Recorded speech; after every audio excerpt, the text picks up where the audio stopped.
പശ്ചിമേഷ്യയുടെ ഭൂപടത്തിൽ ഇന്ന് കാണുന്ന അശാന്തിയുടെയും രാഷ്ട്രീയ ധ്രുവീകരണത്തിൻ്റെയും വേരുകൾ തേടിപ്പോയാൽ നാം ചെന്നെത്തുന്നത് 1979 തണുപ്പുള്ള ഒരു ഫെബ്രുവരി മാസത്തിലേക്കാണ്.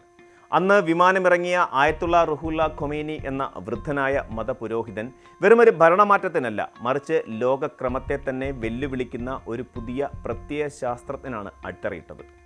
അന്ന് വിതച്ച വിത്തുകൾ 5 പതിറ്റാണ്ടുകൾക്കിപ്പുറം 2026 മാർച്ചിൽ ആയത്തുള്ള അലി ഖൊമേനിയുടെ മരണത്തിലേക്കും ഇസ്രയേൽ ഇറാൻ യുദ്ധത്തിലേക്കും ലോകത്തെ നയിച്ചിരിക്കുന്നു. ഇസ്ലാമിക വിപ്ലവം എന്നറിയപ്പെടുന്ന ആ ചരിത്ര സംഭവം എങ്ങനെയാണ് ഇന്നത്തെ കത്തുന്ന പശ്ചിമേഷ്യയെ രൂപപ്പെടുത്തിയതെന്ന് ആഴത്തിൽ നമുക്കൊന്ന് പരിശോധിക്കാം. ഇന്നത്തെ ഇറാനിൽ നിന്ന് തികച്ചും വ്യത്യസ്തമായിരുന്നു 1970കളിലെ പെർഷ്യ. മുഹമ്മദ് റസ ഷാ പഹ്ലവിയുടെ കീഴിൽ പാശ്ചാത്യവൽക്കരിക്കപ്പെട്ട അമേരിക്കയുടെ ഏറ്റവും അടുത്ത സുഹൃത്തായ ഒരു രാജ്യമായിരുന്നു അത്.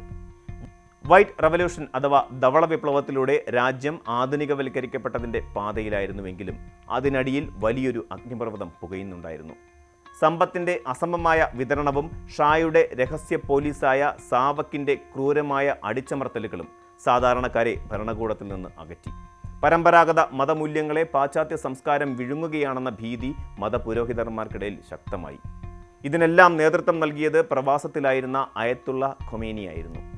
1978 ആരംഭിച്ച ജനകീയ പ്രതിഷേധങ്ങൾ 1979 ജനുവരിയിൽ ഷായെ രാജ്യം വിടാൻ നിർബന്ധിതനാക്കി.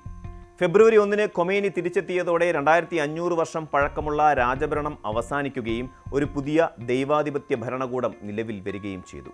വിപ്ലവാനന്തരം ഇറാൻ സ്വീകരിച്ച ഭരണരീതി ലോകത്തിന് തന്നെ അപരിചിതമായിരുന്നു.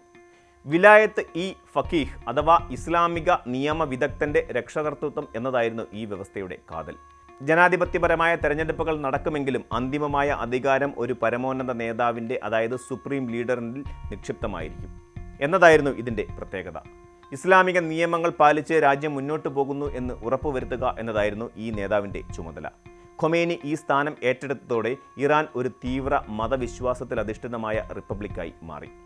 അമേരിക്കയെ വലിയ സാത്താൻ എന്നും സോവിയറ്റ് യൂണിയനെ ചെറിയ സാത്താൻ എന്നും പരിഹസിച്ചുകൊണ്ട് ഇറാൻ ഒരു മൂന്നാം വഴി പ്രഖ്യാപിച്ചു. ഇത് പശ്ചിമേഷ്യയിലെ മറ്റ് രാജ്യങ്ങളിലെ ഭരണകൂടങ്ങളിലേക്കും സുരക്ഷാ സംവിധാനങ്ങളെയും ഭയപ്പെടുത്തി. കാരണം ഇറാൻ തങ്ങളുടെ വിപ്ലവം അയൽ രാജ്യങ്ങളിലേക്ക് കയറ്റുമതി ചെയ്യുമെന്ന് അവർ ഭയപ്പെട്ടു. ഇറാൻ വിപ്ലവം ആഗോളതലത്തിൽ വലിയൊരു വിള്ളലാണ് ഉണ്ടാക്കിയത്. അതുവരെ അമേരിക്കയുടെ വിശ്വസ്ത പങ്കാളിയായിരുന്ന ഇറാൻ ഒറ്റ രാത്രി കൊണ്ട് അവരുടെ ഏറ്റവും വലിയ ശത്രുവായി മാറി. 1979 അമേരിക്കൻ എംബസി ബന്ദി നാടകം ഈ ബന്ധം എന്നേക്കുമായി തകർത്തു.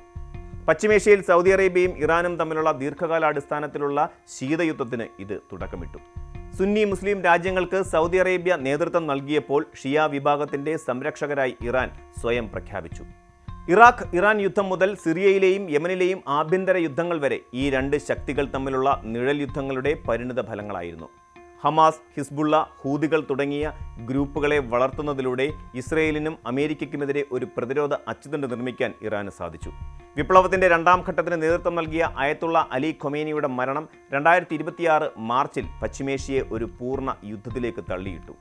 ഇസ്രയേൽ അമേരിക്കൻ സംയുക്ത വ്യോമാക്രമണത്തിൽ ഖൊമേനി കൊല്ലപ്പെട്ടതോടെ 5 പതിറ്റാണ്ടായി പുകഞ്ഞുകൊണ്ടിരുന്ന സംഘർഷം സ്ഫോടനാത്മകമായി മാറി. വിപ്ലവാനന്തരം ഇറാൻ കെട്ടിപ്പടുത്ത സൈനിക സംവിധാനങ്ങളും പ്രാദേശിക സഖ്യങ്ങളും ഒരേ സമയം ഇസ്രയേലിനെതിരെ നീങ്ങിത്തുടങ്ങി.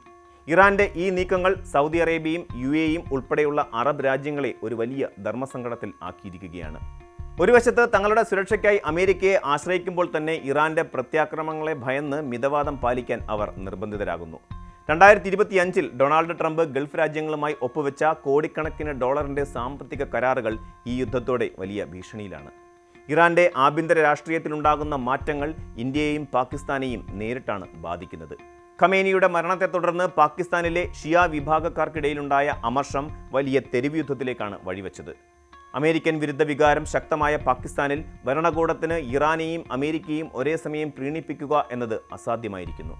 ഇന്ത്യയാകട്ടെ ചബഹാർ തുറമുഖം പോലെയുള്ള തന്ത്രപ്രധാനമായ നിക്ഷേപങ്ങൾ ഇറാനിൽ ഉള്ളതുകൊണ്ട് തന്നെ അതീവ ജാഗ്രതയിലാണ്. അമേരിക്കയുമായുള്ള പ്രതിരോധ ബന്ധവും ഇറാനുമായുള്ള ചരിത്രപരമായ അടുപ്പവും തമ്മിൽ സന്തുലിതാവസ്ഥ നിലനിർത്തുക എന്നത് ഇന്ത്യയുടെ വിദേശ നയത്തിൻ്റെ വലിയ പരീക്ഷണമാണ്. ഒരാഗോള എണ്ണ പ്രതിസന്ധിയിലേക്ക് നീങ്ങുന്ന ഈ യുദ്ധം ഇന്ത്യൻ സമ്പദ് വ്യവസ്ഥയെയും പ്രതികൂലമായി ബാധിച്ചേക്കാം. 1979 ഇറാന്റെ ആകാശത്ത് ഖൊമേനി വാഗ്ദാനം ചെയ്തത് ഒരു നീതിയുക്തമായ ഭരണകൂടമായിരുന്നു. എന്നാൽ 4 പതിറ്റാണ്ടുകൾക്ക് ശേഷം രാജ്യം എത്തി നിൽക്കുന്നത് സർവനാശത്തിൻ്റെ വക്കിലാണ്. അടിച്ചമർത്തലുകളും സാമ്പത്തിക ഉപരോധങ്ങളും ഒരു വശത്ത് ഇറാന്റെ ജനതയെ തളർത്തുമ്പോൾ തന്നെ അവരുടെ വിപ്ലവ വീര്യം മേഖലയിലാകെ വിറപ്പിക്കുകയാണ്. ഖമേനിയുടെ മരണം ഇറാന്റെ വിപ്ലവത്തിന് ഒരു അന്ത്യമാകുമോ അതോ അത് കൂടുതൽ കടുത്ത പോരാട്ടങ്ങൾക്ക് തുടക്കമിടുമോ എന്ന് ലോകം ഉറ്റുനോക്കുകയാണ്.